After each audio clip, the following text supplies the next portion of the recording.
Hello, hello, hello, hello. Hello. I'm gonna see it live. I see it just popped up. If someone is there, y'all please let us know if you can hear us. Good evening. Let's see, we're gonna watch the comments and see if anything pops up.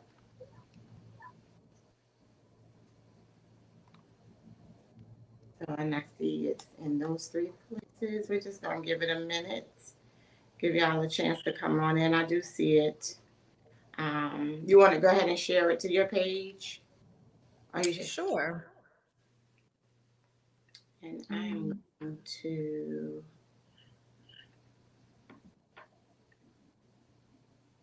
mm,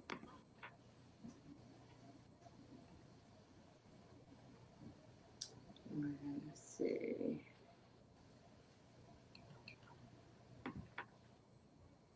We're just giving it a minute. You'll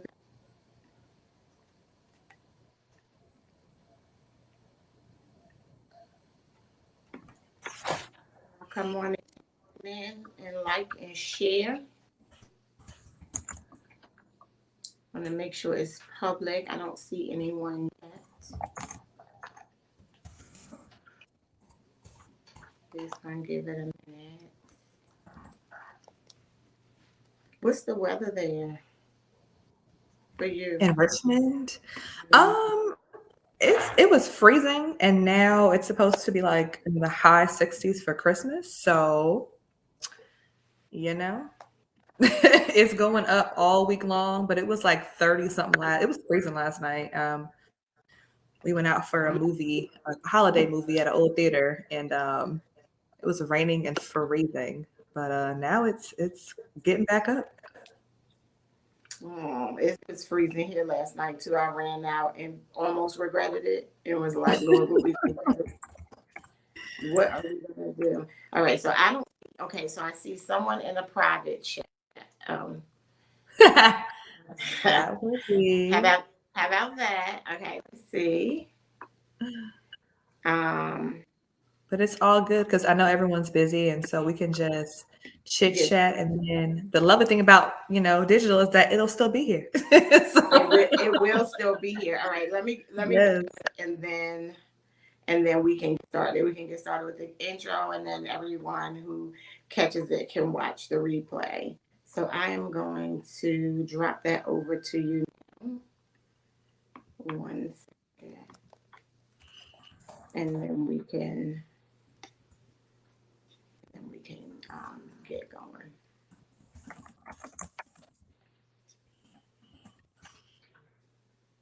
All right. Um,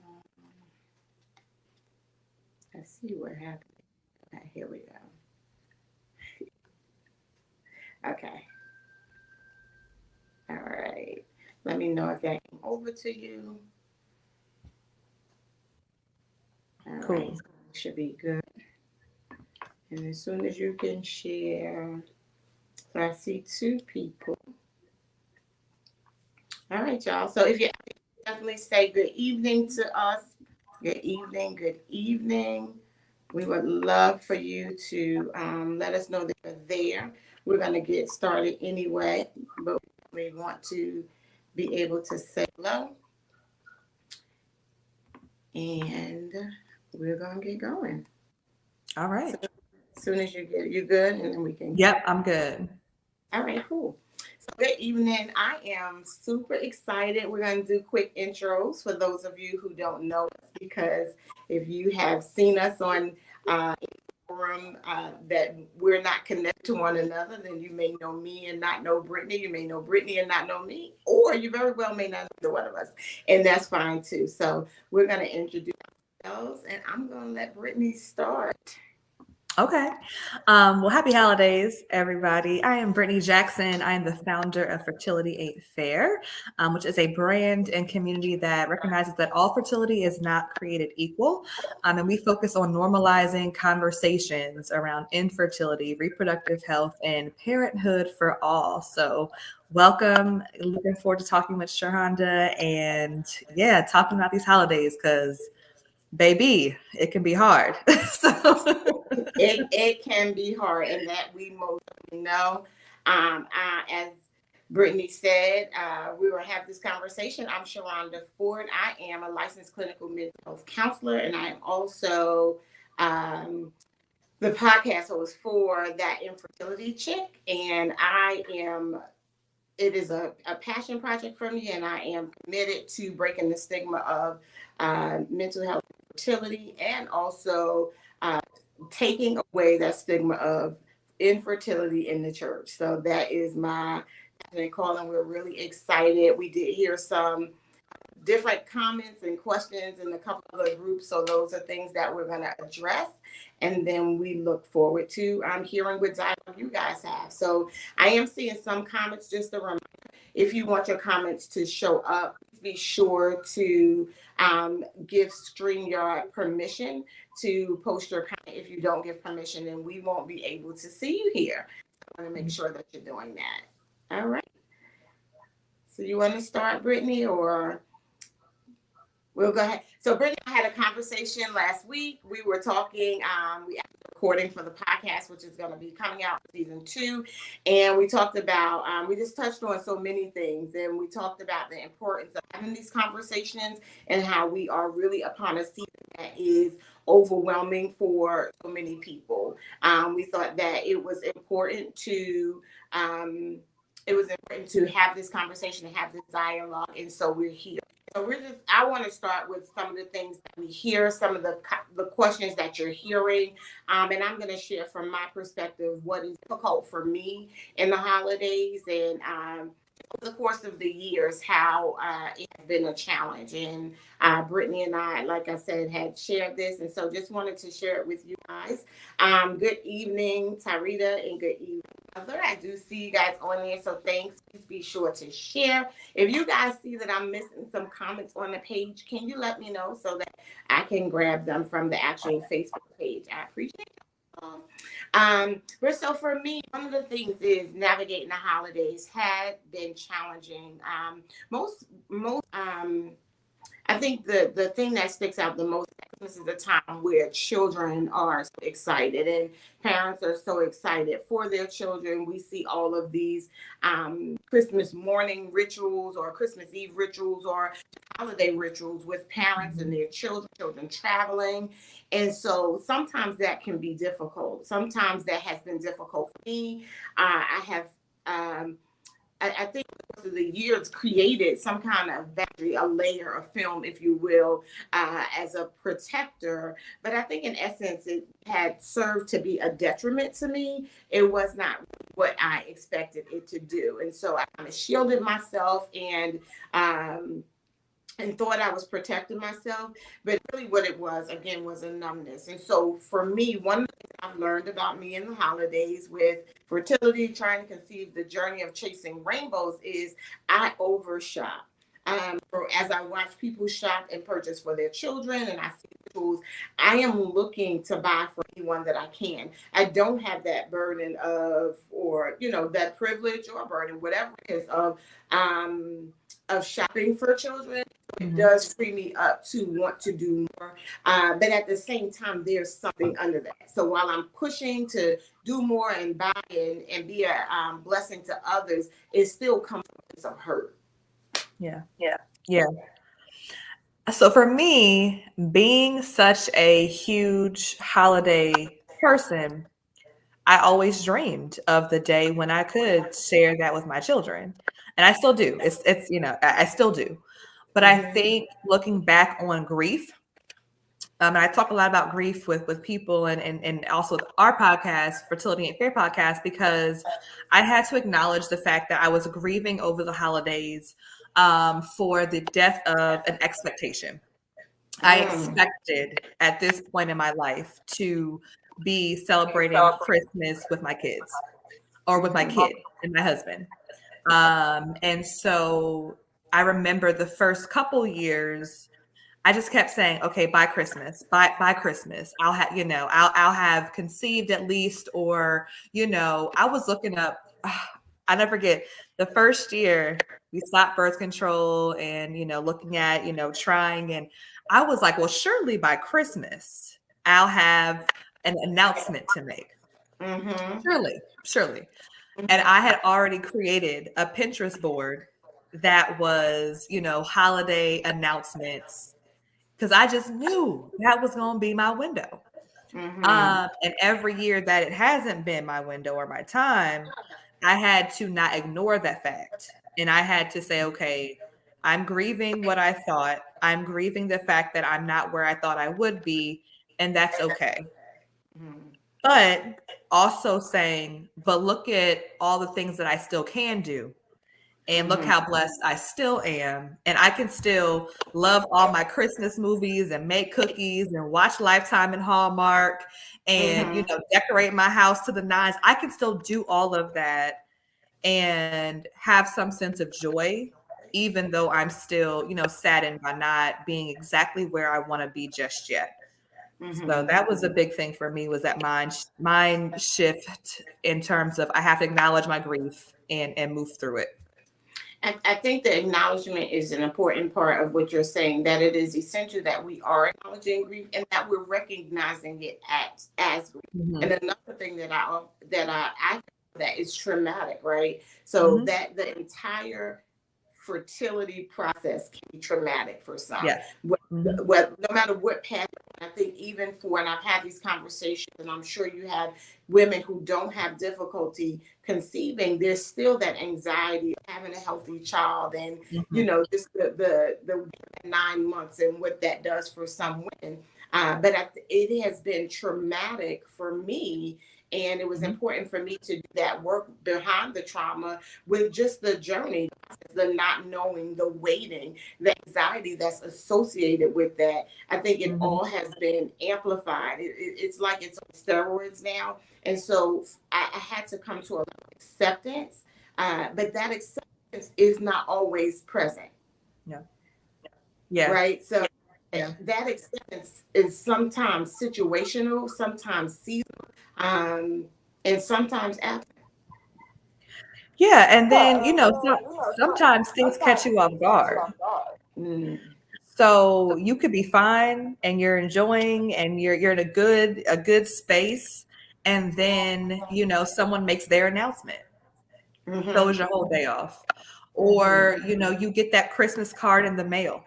And it's a friend or whoever, or friends or a couple that you guys know, and they have their new baby on this card, or their announcement is their Christmas card.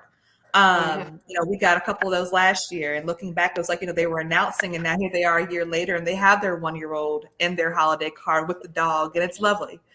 And so, as much as you protect yourself, there's still going to be those moments where you're kind of thrown off because it comes, in the mail, or comes up in a conversation, or social media. And it takes you, right? It throws you. It does. And it's hard because you want to be joyous and you want to celebrate the reason for the season and all that. But I'm sad. I'm angry. I'm jealous, if we're being honest. And, the whole comparison is the thief of joy is real. It's real. But it's also to acknowledge that it's happening, and you try your best not to compare and run your race, stay in your lane, and stay on your journey. But the holidays, as someone had mentioned before, was the perfect storm, because there's already grief in the holidays outside of fertility. There's always other things going on. It's hectic, it's a lot happening. Now you have COVID and everything else. It's just heavy. It's so heavy. And so whenever you add infertility to the life heaviness, it just sometimes becomes unbearable at times. I think unbearable is a perfect word.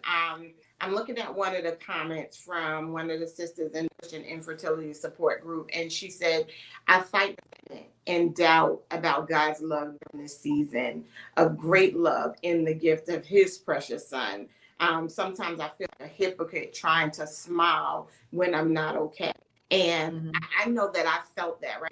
So it's that you want to be present for other people. You want to celebrate other people, just like what you're saying. Those announcements are coming and those cards are coming, and you're smiling, and you mentioned the jealousy and just that comparison. I see, this is what women are saying. They don't even want to discuss it because they feel like they're just cry. What do we say to women who are standing in that space, who are doubting God's love and who feel like they can't celebrate or feel like a hypocrite when they smile? I posted on my page the other day, I said, it's okay to have conflicting emotions. Yes. Like, it's okay. And that wasn't easy for me to accept either. I felt like, for example, a bad friend, if I, got some good news from you, but it made me sad. And I felt like an imposter. Like, how could, this is a good friend of mine. How dare I be jealous or upset when they are so happy? Like, how can I do that? That's not right. I'm not a good friend. But you are still a good friend. You are still a good person, and you can still be there for them in their moment. However, like, it's okay to say, I'm happy for you and sad for me. I am, looking forward to this, whatever Christmas party, but also I might have to, leave early. It's okay. I can say that I still want more in my life and still know how blessed I am. Like, it's okay to be in both lanes. I feel like a lot of times we feel like we have to be one or the other. Like, so, because I heard someone tell me, well, you can't be, you can't be sad and then be happy for your friend. Yes, I can. I sure can. And I sure will. It's not, that imposter syndrome. Remove it from your brain. Like, remove it, because it's okay. We're complex. We're humans. We're complex. We're able to multi-emotion ourselves. But there are times when I think you do have to also give distance, and you have to be clear with people who you want to share with. That I've seen a couple things this year that I really love. I saw a text that someone sent out to close people in their family and their circle saying, this season, we just had a loss. I'm going to be a little bit distant. However, everyone enjoy. I love you all. See y'all in the new year. Period. And I love that. Like, I want to normalize more of those either conversations or texts going out to your close circle to say, you know what, I may be distant this season because we're going through infertility or a loss or whatever, or treatments. However, I still love you. Happy New Year. Merry Christmas. I'll see you in 2022. Because that allows them to understand what you're going through a little bit, and then gives you the space and grace to actually deal however you need to deal. So I just love seeing more of those posts and things happening than I've seen in the last couple of years. That was brilliant for whoever started doing that. Yeah, I think the challenge is that so many people don't speak about it, right? So we know that this is a silent suffering. We know that people aren't talking about it. And what's great for those people who have a level of boldness where they can say, hey, we experienced this loss. There's also people who will need to retreat and be able to say why. So one of the things that I often say is you don't need permission to retreat, right? Nope. We're always that we're hearing it all the time now, that no is a sentence. And so if I decide that I can't be present, then that's enough. I think one of the things I noticed, and it's probably out of my own pain, right? This happened about 5 years ago, 4 or 5 years ago. I went to a birthday party. I had been struggling with extremely damaging emotions around the and I didn't realize the toll it was having on me. So I was invited to this birthday party. I think the child was turning 2, and I knew I needed to be there. And so I showed up. And so I got to the party, and I couldn't even go inside the room, right? So I stood at the door and I'm standing there, and I noticed that every time I went further in the room, I felt sick. And so I was doing my best to be present, to not break down, to be there for a friend, to show up, to guard my feelings. You know, it's like a superhero trying to like protect yourself and protect the city and all of these things at one time. And after a good 30 minutes, I realized I didn't have the capacity to do it. Right. And so my someone there near me, and I just turned to them and I said, I was new to Charlotte, so I was like, I need a referral for a therapist, and they were like, okay, and they went to talk. We can't talk about it. I just need a referral for a therapist, and I never told her why. Mm-hmm. And when I reminded her, I said, hey, this is what's happening. But I said hello, I said goodbye, and I left. But what it showed me is that I had to be more protective of my space. I had to be more protective of my feelings.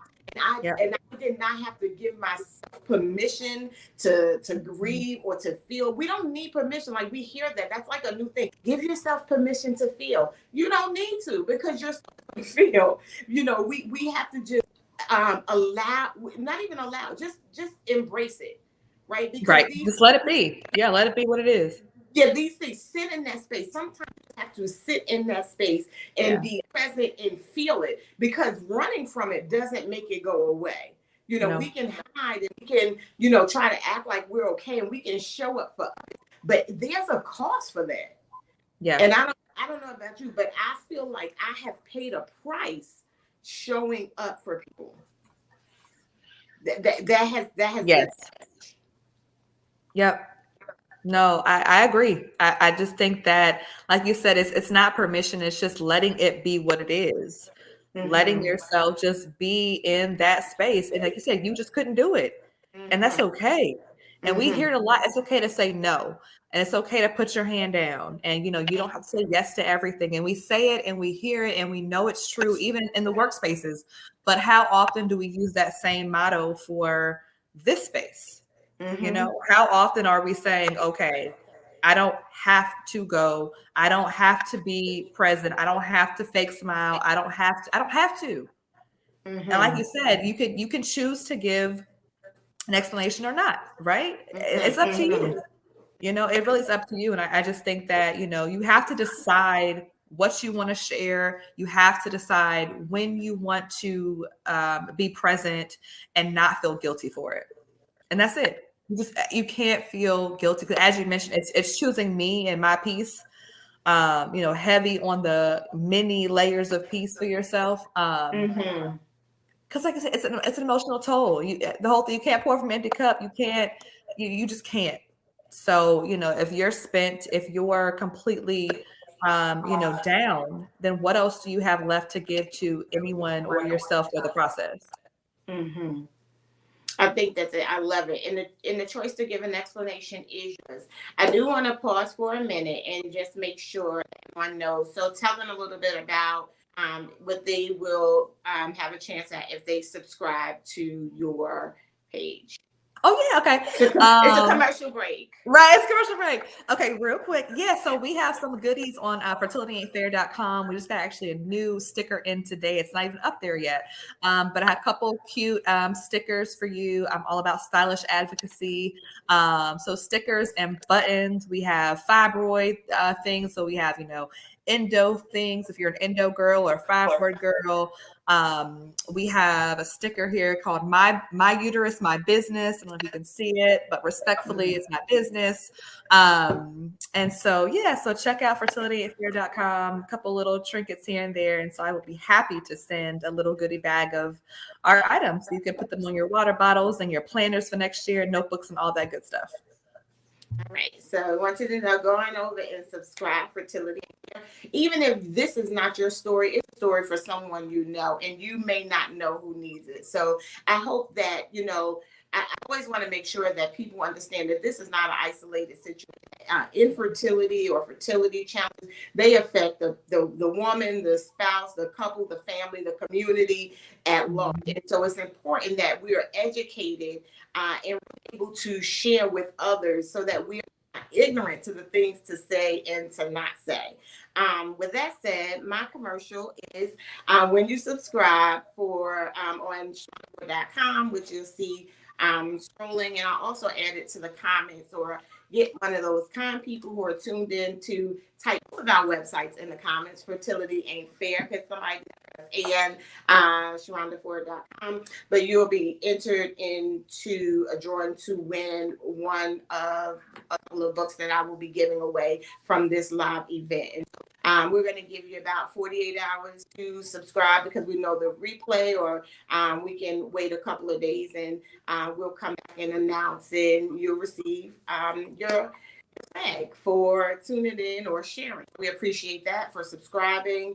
I want to make this, so you said the choice to give the explanation is yours, and there was a comment from in the Christian infertility support group when this discussion. So we have some feelers out there for people to tell us they want to hear us talk about. And so one of the things that I think this is so true. My therapist told me this when I first started really dealing with this, is that no matter what happens, even if you stop, even if you're to biologically have a child, even if you choose an alternative, just knowing that you went through this process will always be something that you carry with you. This does not go away. So people, we hear people say, or I hear people say, you still going through that? Well, look, God gave you a baby. Well, at least you got one, or at least this, and at least that. At least you have your nieces, and at least you have your nephews, and all of these things where they minimize. And we want to make sure that people know that those are not things that we really want as a comfort. And so one of the things she said is, please don't jokingly ask me to take your kids, or when your kids act up, then don't look at me and ask, are you sure you want kids?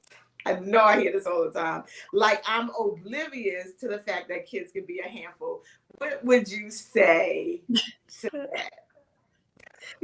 Oh my goodness. Yeah, that part. I would just say that. I think one thing I had to learn was that I had to pick my battles in terms of when I spoke out against things that were, advice or, comments that I didn't ask for. I didn't ask for that. So the unsolicited advice and, people just being in your bedroom. Why are you in our bedroom? You weren't invited to our bedroom space, or to my uterus. You weren't invited here.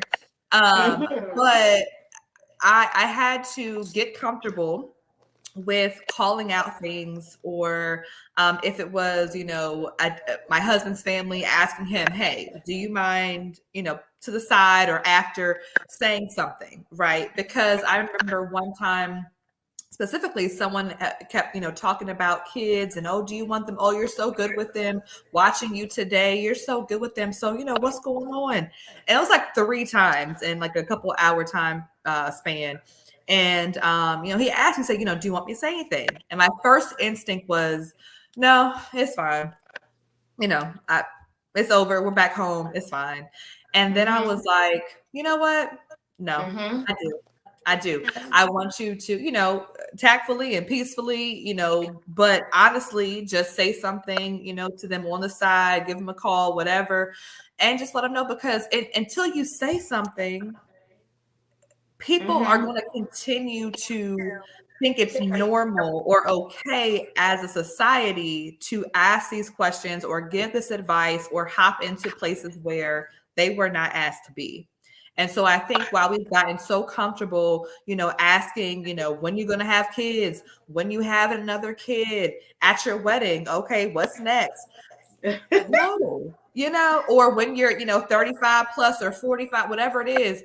I mean, girl, don't you think it's time to, what's going on? These are not okay. And I had someone tell me this way. I said, this is a reproductive health issue. It's a medical issue, right? So the same way you would not probably feel comfortable asking somebody about a different health condition or a different medical condition, especially in like a workplace setting, right? It's like a whole HR HIPAA violation. You are free to ask those kind of questions in certain spaces. I'm not going to ask you about your health records at a party. It's the same way you should treat infertility, right? Like it is a medical issue. So stop asking people questions about their health background whether it's sexual, reproductive, whatever or not, because that's not okay. So I think it really is up to us to start calling it out. And it might not be right then and there. It might, you might not be in the right headspace to answer that question. You don't want to snap off at the party. You don't want to cause a scene at the birthday party. However, if we keep letting it go and we keep being the bigger people, people are going to keep doing it, and then they're going to trigger somebody else who may not be as strong as you that day. And it's not right. I think it is about education. And I see the question, what is acceptable? As my mom, we're going to tell you what's acceptable, Mom. But I want to share this because I and my husband tonight, we were talking, and I said to him, well, what would you say from my husband's perspective about navigating? He talked about his perspective. The thing that really came with me was he said, you have to educate as you navigate, right? So that's along the lines of what you're saying, that it's important to tell people what they should and should not be saying, right? Yeah. I feel like, and I'm just going to say this, I feel like my greatest hurt came from the church. My greatest hurt with questions and those conversations came from the church, because they always come with some level of condemnation. Well, not always, and I don't want to make it so absolute. It came with a great level of condemnation. So, your energy. So just like you said at the wedding, all right, y'all got to get started. Blessed is the man who's quivered. Be fruitful and multiply. Y'all got to do. God created. You got to do it. And you hear all of these things, and then it's just always the bullying, right? It is pregnancy bullying, where we're saying, well, y'all not pregnant yet. Well, when you gonna get pregnant? Well, what are the doctors saying? Are y'all trying? Do y'all want kids? Do y'all both have kids? Well, whose fault is it? Well, you're gonna pay? You're gonna spend that much money? That's $10,000. That's $30,000. That's $5,000, and no one's even donating ham sandwich, right? So so what one is asking, how far are you, and that's how far are you going to go in this process? All of those things, just like you said, Brittney, is that these are medical questions. But I think what happened is we really become a society of people who feel too comfortable to be in people's business, right? We are too comfortable having those discussions. And so I don't want to hear people tell me, girl, just hold on. I am 48 years old. I will be 49. And when I talk to people are still telling me it's not too late. Girl, it's not too late. Sarah, Hannah, Rebecca, right? That's all I'm hearing. And I also have to introduce myself that I am Sharhonda. I am not Sarah. I am not Hannah. I am not Rebecca. I'm not Rachel. I am not any of these people who are in the Bible who God did it at 90. And I ain't, really for either. So we have to be mindful of what we're saying. And I shifted this to that space because it is Christmas. We are in church. We are, going to these gatherings. All we hear, you see all these girls in red dresses and green, and you see these boys in their bow ties, and it just becomes the greatest type of discussion. And so we have to be sensitive to people who are not comfortable having the conversation. What would you say is your either most frequent question you heard? Like, what thing has been the chalk against the chalkboard for you? I think the most frequent question from, one thing. So my husband, I said, has 2 daughters from pre-relationships. And so once people realize, and I think I told you this, once they realize that I'm the bonus mom and not the mom, the tone is, well, do you not want your own kids? I'm just like, why is that the tone we're taking? Like there either is an assumption that I don't want kids, or that there's something wrong that, that we don't have our own just yet. I think that has been one of the ones that just kind of is like a slight dagger Mm-hmm. Because yes, if you must know, I've always wanted children. Yes, I want my own children, navigating everything about this, but you have no idea what I'm doing to try to get there and what I've had to go through, being in the space of bonus parenting and still Mm-hmm. trying to have a child and not being able to as yet, and how hard that's been. But yes, to answer your question, I do want my own kids. Thank you for asking.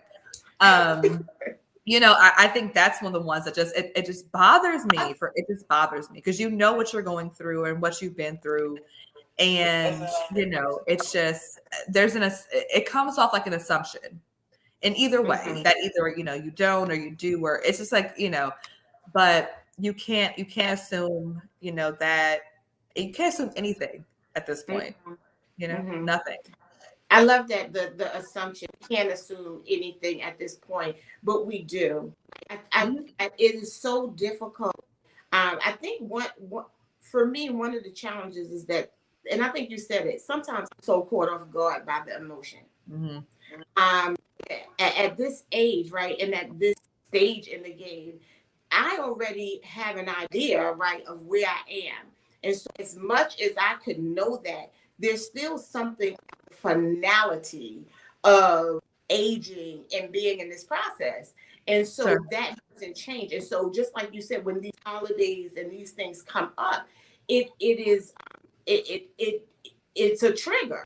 That's really what it is. It is a trigger because there's that longing for what you thought would be, right? Yeah. And then when you see people and they're asking you these intrusive, invasive, hurtful, right, questions, then it's a reminder, because you could be good until you see them and they're like, oh, girl, what you these not your kids, or whatever that is. And another component of that, so I have we have godchildren, and so we've had them at different times, either out, and then one of my goddaughters has stayed with us long periods of time.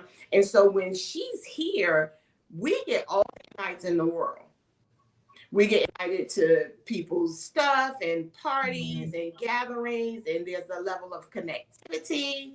Right. And when she's not here, right? And I've seen it for myself. I've seen it with other people. It's almost like it's a societal shame. That's what that shame, that level of shame, that level of stigma that we don't want to feel, but it's placed upon us no matter how much we try. Those questions and those expectations, I think they actually serve as triggers, but I think they also re-traumatize. They can re-traumatize because it's like being just dipped and out, just in and out. Every time you feel like you recovered, you're right in that toxic place. Yeah. Yep. I agree. Yeah. I mean, like you said, you don't want to be treated differently per se. I think a big thing for me is like, give me the choice, invite me to something and give me the choice to say yes or no. And for you to not feel any kind of way if I say yes or no. I think when the decision's made for you in a way by not asking you to something, then you feel kind of hurt about that. And you notice the difference. As you mentioned, when I have a child in my home, now it's come to all the play dates, all the parties, but now I'm not. And so I know the difference. And so whether it's intentional or not, I see it and it's hurtful. And so I think really it is about telling people, hey, I would like it goes down to telling people how you want them to show up in your life. And not everybody needs that conversation, but I think the ones who are close to you, on some level should have that conversation, because like I had a friend and we did a whole podcast episode about it. He was telling me like, hey, you know what? I want to be a better friend because I have you and other people in my life who are dealing with this. And I just don't know how. Like, I need you to tell me how I should approach things, what I should or shouldn't ask. Like, I want help. And I appreciate him saying, I don't know what to say or what to ask at all times. And I want to be sensitive and I want to be empathetic. He has a beautiful family, 3 kids, and it's lovely. And it's wonderful. But like, he's like, yo, I need to know, like, help me out. And so that sparked a whole like hour-long conversation with us. And then I was like, let's do a podcast episode about it because you're right. And so we did a whole, do's and don't list for people who are in our circle of support because, at the end of the day, I can get mad with strangers because they're strangers, and I'm like, society, strangers, that's one part of it. But close people, I think there's some kind of level of responsibility that we have to engage them a little bit more. I'm not saying you have to bare your soul, and that's everyone's journey, but I do feel like if we expect them to be empathetic and sensitive towards us, we have to give them a little bit of information in order to do that. Because if you don't know, you don't know, right? And so I can expect him, like he was saying, for example, something as small as, if you call me on the phone and the kids are like crazy in the background, maybe I'll step out the room. Something small like that, right? Like I'll step out the room so that you and I can talk and you don't have all the kids in the background because that could be a trigger for you. Or I had a really good friend of mine, she was going to let us know that she was having another baby. Very excited for her. One of my very best friends. And instead of waiting and telling all of us at once, she told me prior to us going on our girls' trip. Yeah. So she was like, hey, I want to let you know before we all get together. I love that. But she's doing that because she knows my journey. So, that level of sympathy or empathy and just being sensitive to someone who you care about is really, really important. So they have to know how to show up. I think it is about setting expectation and having that conversation. So we're going to do our second of our 3 commercials. And I want you to go ahead and tell everyone about subscribing. Yes. So fertilityfair.com is the website. Please subscribe. And also, of course, follow us on social media at Fertility Fair and our podcast, which is on Spotify, Google, and Apple Podcasts. Season 1 is all wrapped up. So listen in. Season 2 will come back in January, but we have goodies on our site. We have buttons and really cute stickers. We also have a planner, actually, a printable planner that you can use for next year as well. So it is a normal planner with fertility in mind. So it has areas for you to track your conceiving or track your tests and what questions to ask, common abbreviations, all that good stuff. So check us out at fertilityfair.com. Awesome. And I'm going to also say to subscribe, go ahead to Sharhonda4.com. I will be drawing names from the descriptions to give away a couple of books. And also season 2 of that Infertility Podcast is going to launch in January. You'll get to hear the conversation that Brittney and I had, which was an amazing conversation. And so we're excited about that. Make sure you connect. And if you're not the one who are experiencing this, please be sure to share it with someone else. So we are wrapping up. And I know, I think we have about 10 to 15 minutes. But what I want to talk about is this weekend. Right. This weekend is quickly approaching, and we always talk about grief, and we talk about grief in the sense of people who we know of their loss, right? So if you've lost a loved one or something, we are quick to acknowledge that, but we don't talk about grief depth of fertility challenges and all the things that align with this. So like you said, PCOS or endometriosis, it's a whole nother conversation. Immediately I thought of having those conversations early, but I want to talk about how to survive this weekend. And what tips, Brittney, would you give to someone Friday being Christmas Eve, Saturday being Christmas, people who had that wish and that longing that we know of? What do they do when they're invited in a space and the capacity to show up? Yeah. Well, number one, you have the option to say I'm not going. So, invited or not, you can say no. Or you can go and know that if you have a limit, you have your limit. And if you're going with your partner or a spouse or a friend, let them know ahead of time. Hey, if I give you the word, we got code word. I send you a quick text. I give you a little nudge in your jacket. It's time to roll. Just so we're on the same page. But I wrote a couple things down. So one, choose to give back. I mean, like I said, this is a give back season. So if you're feeling a loss or you're feeling, that you're missing something, giving back is always an amazing way to feel better about whatever's going on. So, better to give than to receive. And so if we haven't received, that baby just yet, then, give back, whether it's at a shelter or feeding people or, buying something for a mother in need, whatever it is. I have a friend of mine who started a whole nonprofit out of the fact that she had not had her child and still has not conceived yet, but started a whole mothers in need charity to kind of fill that gap. So give back. Decide what you want to share. I already mentioned that. Kind of have your elevator pitch, if you will, ready to roll, if it comes up, because it might. So I think it's easier when we kind of have, our thoughts together, because things do catch you off guard. But if you're able to kind of say, okay, compose yourself, I'm going to this party, I know who's going to be there, whatever it is, whether it's friends, family, or coworkers, whatever, strangers, if it comes up, I'll already have my bullet points on how to respond. Plan ahead, be selective, don't feel guilty.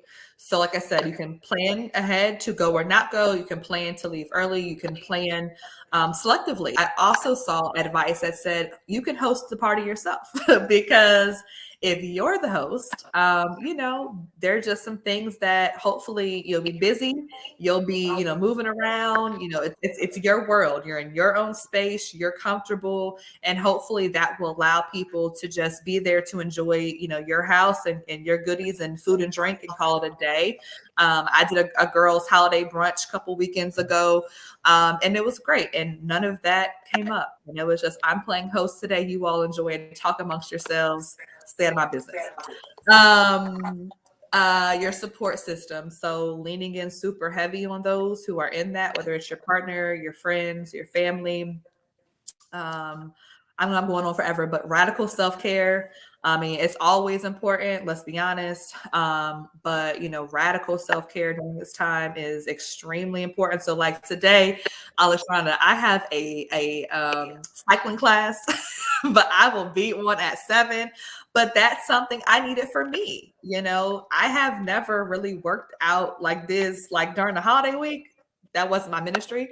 But I feel so good right now. Like I would be on the couch by now. I've been laid out. I feel good. I feel energized. Talking to you has been great. But to have that time to myself, that 1 hour of kicking my butt, listening to holiday, hip hop music was what I needed to go into the holiday in a clear mind. And just always remember to take social media breaks. I know we say it, but for real, if you just go ahead and log off till next year, make it happen. And just don't forget that like you can create your own traditions. Like not having kids is no reason for you to just completely not enjoy the holidays. We have so much to be thankful for outside of what's going on. And so just, like I said, still watch your movies, make your cookies, do your things, and get in the mindset of, I'm going to do it. I said last night, my husband and I, we went to go see It's a Wonderful Life at an old time theater. I love that movie, and it was just time for us to connect and have a good time during the holidays. And we hadn't done that previously. We watched it at home, but I hadn't gone to an old theater and watched a black and white movie. So just things that we want to do, like do the holidays how you want them to be done. You don't have to do them the way you were raised. You don't have to do what mama used to do. You don't. Do it how you want. If that means you in pajamas for the next 5 days, do it. Or if that means you're not going to cook dinner for Christmas, that's also cool. Like however you need to holiday is how you should holiday. So I know it's a lot of things, but I just implore you to still enjoy this time and don't let infertility take that from you. I love it. I love the I love the radical self-care. We were talking about that because Brittany was like, I will be. I'm spending till 6:40 or 6:30, and I'm gonna be there and I'm gonna show up. But it aligns with what I'm gonna say, which is choose you. A no to them is a yes to you. It is important. I said to Brittany, I had some disappointment today, and kind of the same thing. I went to prepare, and I was like, I'm going to go get in the tub and relax, and then I'm going to come and show up, because if I would have come before doing that, I would have been still feeling what I felt. But I was at a retreat, spend some time with my husband, and then prepare. So a no to them is a yes to you. Remember that no is a complete sentence. It really is. As Brittany mentioned earlier, you can choose to give an explanation if you want. One thing that I learned, I've embraced it, I accepted, I expected, is that peace and pain can be present at the same time. Honor what you feel. don't dismiss or minimize what you are feeling. You can celebrate, you can be happy, you can enjoy all of these things, and you can still feel terrible. You can go to baby showers and give a gift and still be angry at God. You can go into sonogram appointments with your sister and still celebrate and feel like fertility ain't there. So, these are things that we get to do. We have to normalize it. We have to normalize not being okay. We have to normalize being uncomfortable. One of the things I noticed that I had done specifically, and I see this in so many people, I had gotten comfortable in my discomfort. I had become so used to feeling bad about it that I didn't do anything about it. I had settled into feeling inadequate. I had settled into shame and despair and jealousy and all of those things. I'd settled into resentment and bitterness, and I wasn't even uncomfortable anymore because it had become a norm for me. And so I have made that decision that pain and peace, or pain and pain and peace can be present at the same time. I am constantly in pursuit of peace. Peace is what you should consider when you make these decisions to show up at these invitations. The question is, will this serve you? If it will serve you, how will it serve you? Do you want to go? Will this be a benefit or a detriment? And can your mental health absorb everything that you're gonna experience? Just like you said, your friend mentioned with leaving the room if the kids are loud. Do you have the capacity to show up in an environment that can be toxic, even though it's celebratory? Do you have the capacity? And then finally, for me, would just be know your limitations, right? Set boundaries. I know you touched on it. We have to decide that one of the reasons I suffered in silence is because I made a choice to share.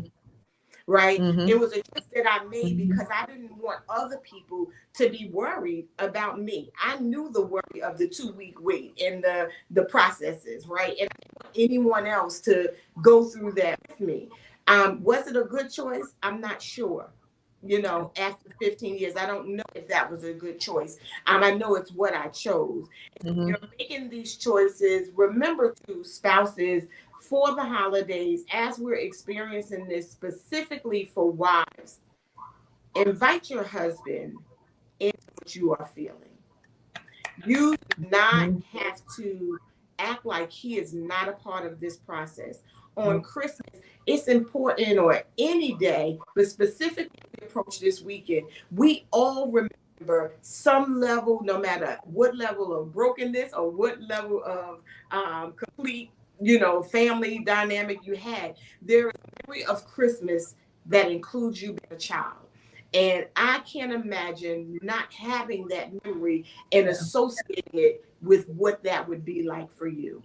Identify, acknowledge, and address. Identify what you're feeling, acknowledge it, address it by determining what you need to do with it. That's a word. That was the whole sermon. That's what we got to do. We have got to be honest. So, any questions from the audience? I know we have people who are streaming on YouTube also, and so I don't see any questions there, but I am checking. We saw some from groups that were popping up. Thank you for all of those who have joined. I feel confident in speaking for both Brittney and I in saying that if you have any questions, if there's any way that we can support you, that we definitely want to do that. I definitely want to encourage you to go ahead and subscribe to Fertility Fair. Check out the podcast. Season 1. Is it like 10 or 12 episodes out there? 13. 13 episodes. So y'all want to get out there and listen to some of these conversations. Fertility Fair with Brittney and her guests. Season 2 of that Infertility Chic is launching next month.